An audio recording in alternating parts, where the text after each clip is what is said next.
Hello friends, good afternoon, welcome back to my channel Sandhya blog. তোমাদের অনেক অনেক স্বাগত। তোমরা সবাই কেমন আছো জানিও। তো আমিও ভালো আছি। তো আমি সন্ধ্যা, আমি তোমাদের সাথে নিয়ে আজকে একটা দারুণ মজাদার একটা ভিডিও শুরু করছি। আই হোপ তোমাদের অনেক ভালো লাগবে।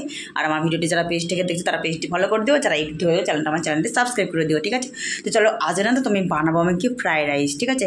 তো ফ্রাইড রাইসের জন্য কী আগে প্রথমে যে রেডি করতে হবে, তো চলো সেটা রান্নাঘরে যাই, গিয়ে তোমাদের সব শেয়ার করছি তোমাদের সাথে। চলো দিকে যাই আর কী তোমাদের তৈরি করতে হবে আর কি, সেগুলো তোমাদের সঙ্গে শেয়ার করবো, ঠিক আছে? দাঁড়া, এই ঘরে লাইটটা জ্বেলে দিই। লাইটটা ফাইনালি জ্বেলে শোনো, ফার্স্টে আমি দুপুরবেলাতে দুপুরবেলা না সরি, তোমার 10-15 মিনিট হলো তো কী ভিজিয়ে রেখেছি সেটাকে ফার্স্টে দেখে না, তারপর তোমাদের সঙ্গে দেখাচ্ছি। 15 মিনিট আগে আমি ভিজিয়ে রেখেছিলাম, এই দেখো তোমার কাজু বাদাম আর কিশমিশ, ঠিক আছে? ফার্স্ট এগুলো দেখাচ্ছি। তো চলো আবার আর কী করবো তারপর দেখাচ্ছি তোমাদের সাথে। তো গাইস চলো, চাল ভিজিয়ে রেখে দিয়েছি, ঠিক আছে? আর ওখানে মোটরের জল নেই, এমনি খাওয়ার জল দিয়ে তোমার ভিজিয়ে রাখলাম ভালো করে ধুয়ে এই করে। তো চলো একটু দেখে নাও। তো গাইস তারপরে দেখো চাল, তোমার ফ্রাইড রাইসের যে চাল, এইটা এখন ভিজাবো। তো কিসে করে ভিজাবো বলো তো? এইটাই করে, হ্যাঁ এইটাই করে ভিজিয়ে রাখি। আর আন্দাজটা কতটুকু দেবো তোমরা দেখাচ্ছি, দাঁড়াও। 500 গ্রাম দিলে তো হবে, এক গ্লাস আর হাফ গ্লাস, 1.5 গ্লাস দেবো, তাই না? চলো গ্লাসটা নিয়ে আসি। এ দেখো গ্লাস নিয়ে নিয়েছি, গ্লাস এটা এরকম করে ঢেলে নিই।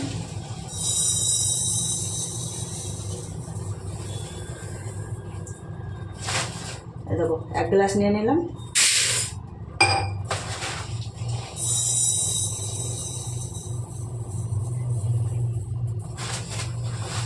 দেড় গ্লাস এটা নিয়ে নিলাম। জানি না গাইস, এই ফার্স্ট টাইম করছি, কেমন কী হবে কোনোদিন আমি করিনি, কীরকম হবে আমি সেটা জানি না। তো 1 গ্লাস 1.5 গ্লাস চাল দিলাম, জানি না কতটুকু কী হবে সেটা আমি কিছু বুঝতে পারছি না।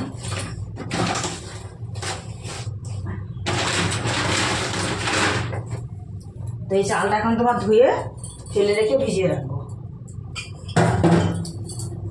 জলও তো নেই গো, চলো ওই সাইডে দেখে দিয়ে দেখো, এই ডেস্কিটা করে তোমার চাল ধুয়ে এই দেখো ভিজিয়ে রেখে দিয়েছি, আধা ঘন্টা থাকবে। এখন তোমার কটা বাজে দাঁড়াও দেখি, হ্যাঁ তারপর তোমাদের আমি বলছি। দেখো এখন তোমার বাজে 4:41, ঠিক আছে? তোমার 4:45 ধরো, ওই 4:45, ওই 5:30টার দিকে, 5:30টার দিকে চালটাকে তুলে রাখবো, ঠিক আছে? তো চলো এখন দোকানে যাবো, হ্যাঁ ও দোকানে ক্যাপসিকাম আনতে আর তোমার বিম আনতে, ঠিক আছে? কারণ ঘরে মটর আছে, গাজর আছে, সব কিছু রয়েছে। তো এখন বিমটা আনবো আর ক্যাপসিকামটা আনবো, ঠিক আছে? আর কিশমিশ কাজু সব ভিজাতে দিলাম, সব দেখেছো। আর চিকেনটা আনতে হবে, ওখানে আঙ্কেলের দোকান খুলেছে কি না চলো গিয়ে দেখেছি, দোকানে যাই একবার, ঠিক আছে? বাইরের দিকে যাই চলো। তো আমি এখনও দোকানে গেছিলাম, এই দেখো তোমার গাজর ক্যাপসিকাম নিয়ে আসলাম। চলো ওই ঘরে যাই, এগুলো তোমার কাটতে হবে ধুয়ে, তো চলো ওগুলো কেটে নিগা, ঠিক আছে? তো চলো গাইস, সেরকম এগুলো নিয়ে বসে পড়েছি। এরকম প্যাকেট দোকান থেকে গাজর নিয়ে আসলাম আর এরকম ক্যাপসিকাম নিয়ে আসলাম। আর তোমার মটর তো আছে ঘরে, দেখো মটরগুলো ছাড়াবো এখন। ক্যাপসিকামটা কেটে নেবো এক্ষুনি, ঠিকঠাক করে রেখে দেবো। মটরগুলো ছাড়িয়ে নেবো। সবজি বলতে তোমার গাজর দেবো, ক্যাপসিকাম দেবো আর এরকম মটরগুলো দেবো, আর কিশমিশ কাজু বাদাম আছে ওগুলো তো দেবো। আর কাঁচা লঙ্কা ছাড়লে দিয়ে দেবো, নাহলে তোমার ওই থেকে যাবে। চলো এই কটা ছাড়িয়ে নিই আর এই কটা কেটে নিই, ঠিক আছে? এগুলো খোসা ছাড়িয়ে নিই। আর এই দেখো তোমার এলাচ, দারচিনি, এগুলো সব মশলা, এগুলো তোমার দিতে হবে পরে। এগুলো কাটাকুটি করে নিই, ঠিক আছে? তো দেখো গাইস, এই দেখো এবার আমি কি করছি, ক্যাপসিকামটা কেটে নিয়েছি। এই দেখো মটর ছাড়ানো হয়ে গেছে, দেখো রেডি। ক্যাপসিকামটা কেটে নেবো, তারপরে তোমার গাজরটা কেটে নেবো, তাহলে আমার সবজিগুলো কাটা হয়ে যাবে। সবজি বলতে তোমার কি বলো তো, সবজি বলতে গাইস তোমার বিম, তো দোকানে গেলাম, দোকানে পেলাম না বিম, ঠিক আছে? তো বিমকে কি বলে আমি সেটাও জানি না। তো হিন্দিতে বিমকে কি বললো, কবি না কি যাই হোক কিছু বললো, আমার অত খেয়াল নেই। তো এরকম সবজি বলতে আমি দেবো মটর ফল দেবো, ক্যাপসিকাম দেবো আর দেবো তোমার গাজর। তো বিম তো পেলাম না, বিম তো না দিলে কি হয় না বলো দেখি, বিম না দিলে কি ফ্রাইড রাইস হয় নাকি, ঠিক আছে? চলো এগুলো কেটে নিই, হ্যাঁ এগুলো সময় কাটাকুটো হয়ে গেল। এখানে গাজর, ক্যাপসিকাম, রসুন ছাড়ানো আছে মাংসের জন্য, কাঁচা লঙ্কা সব কিছু ছাড়িয়ে নিয়েছি, পেঁয়াজ। আর এখানে দেখো তোমার আলু ফোড়ন মটরশুঁটি সব কিছু কাটা রয়েছে।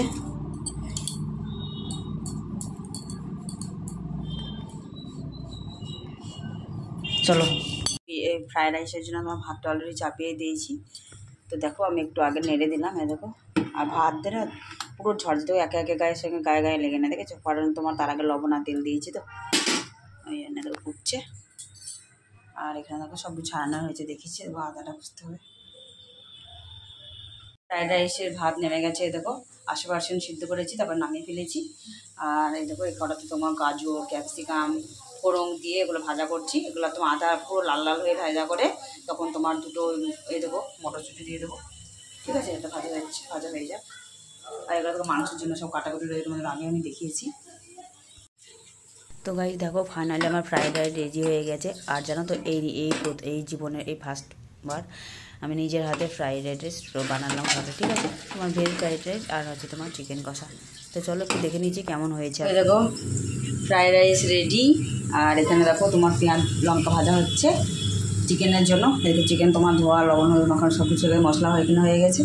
আর এই দেখো আলু ভাজা হয়ে গেছে, মানে মাংস দেওয়ার জন্য আর কি, ঠিক আছে? চলাফেরা করে নিই। দেখো মাংস কষা হয়ে গেছে। এরপর একটু করে সামান্য একটু জল দেবো, তাহলে হয়ে যাবে। কালারটা দেখেছো? দারুণ কালার হয়েছে, বলো? কালারটা সুন্দর লাগছে, পুরো খয়েরি কালার হয়ে গেছে। তাও বেশি না কষলে হয়ে যাবে। তো দেখো গাইস, সে দেখো মাংস কষে নিয়েছি। এবার তোমার গুঁড়ো মশলা দিয়ে দেবো, তাহলে হয়ে যাবে। মিট মশলা দেবো একটু, দেখো হয়ে গেছে। চলো এই মিট মশলাটা দিয়ে দিই। ওইটা তোকে প্যাকেটে ছিল, প্যাকেট থেকে ঢেলেছি, তো থালে রেখে দিয়েছিলাম দেওয়ার জন্য। চলো এবার এটুকু দিয়ে এটাকে ঢেকে দেবো। কিছুক্ষণ পরে তখন খাওয়া দাওয়া করে নেবো।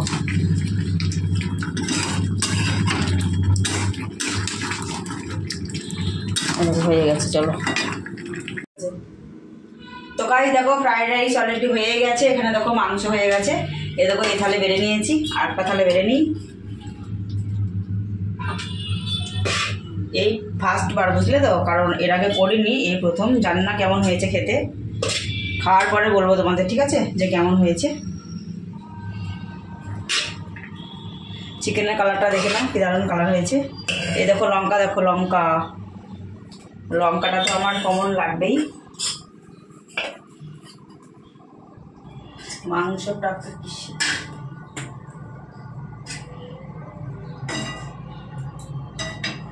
পরে করছে। তো গাইস দেখো চিকেনটা তুলে নিচ্ছি, কারণ তখন খেতে বসতে হবে। এখন 8টা তো বেজে গেছে। গাইস দেখো লেগ পিসটা দেখো এতটাই বড়, দেখো বাটিতে আসছে না। আর রান্না করার সময় তো জানো মানে অনেকটা প্রবলেম হয়েছে। কেন বলো তো? কারণ কড়াটা তো ছোটো, তো ওই জন্য বড়ো লেগ পিস, বুঝতে পারছো? ওই জন্য একটু প্রবলেম হয়েছিল। ফাইনালি নিয়ে বসে পড়েছি। এই দেখো চিকেন। চলো খেয়ে নিই, তারপরে আসছি, ঠিক আছে? আর গাইস ফ্রাইড রাইসের কালারটা কেমন হয়েছে কিন্তু অবশ্যই জানিও।